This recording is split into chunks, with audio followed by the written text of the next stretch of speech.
बिस्मिल्लाहिर्रहमानिर्रहीम। अस्सलाम वालेकुम। अनार को ख्वाब में देखना, दरख्त से उतारना, खट्टा या मीठा अनार खाना, मौसम या बग़ैर मौसम के अनार देखना, ये सब मालूमात जानने से पहले आप हमारी वीडियो के नीचे दिए गए रेड बटन को दबाकर सब्सक्राइब करें और साथ में दिए गए बेल आइकन को प्रेस करें ताकि आपको हमारी हर नई आने वाली वीडियो फ़ौरन मिल सके। इस वीडियो को अपने दोस्तों से शेयर करें और लाइक करें। अनार की असल ख्वाब में माल और दौलत है, यानी वो इंसान मालदार होगा या माल और दौलत पाएगा, और ये सब इसकी हिम्मत पर है, ख़ासकर जब वो वक्त पे खाया हो। अगर देखे कि उसने दरख्त से अनार उतार कर खाया है तो इसे एक खूबसूरत औरत मिलेगी जिससे शादी होगी और ये इससे नफ़ा पाएगा। अगर मीठा अनार खाया है तो इसे कम अज़ कम 1000 दिनार तक मिलेंगे।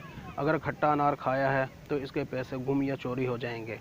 अगर देखे कि अनार इसके मौसम में खाता है, अगर वो बिज़नेसमैन है, सफ़र में है, तो इसका माल असबाब अच्छे दामों में फ़रोख्त होगा और ये खूब पैसा कमाएगा और इसका सफ़र खैर व बरकत वाला होगा। अगर देखे कि इसने मीठे अनार के दाने पाए हैं या इसे किसी ने दिए हैं तो इसे इसी कदर रंज और मुसीबत का सामना होगा, ख्वाह वो वक्त अनार का हो या ना हो। मीठे अनार का खाना 3 वजह पर होता है। अव्वल माल जमा करेगा, दोम नेक औरत पाएगा, सोम शहर आबाद करेगा, और खट्टे अनार का खाना गमों का सबब है। अगर आपको हमारी ये वीडियो पसंद आई है तो आप हमारे चैनल को ज़रूर सब्सक्राइब करें और हमारी इस वीडियो को दोस्तों से शेयर करें।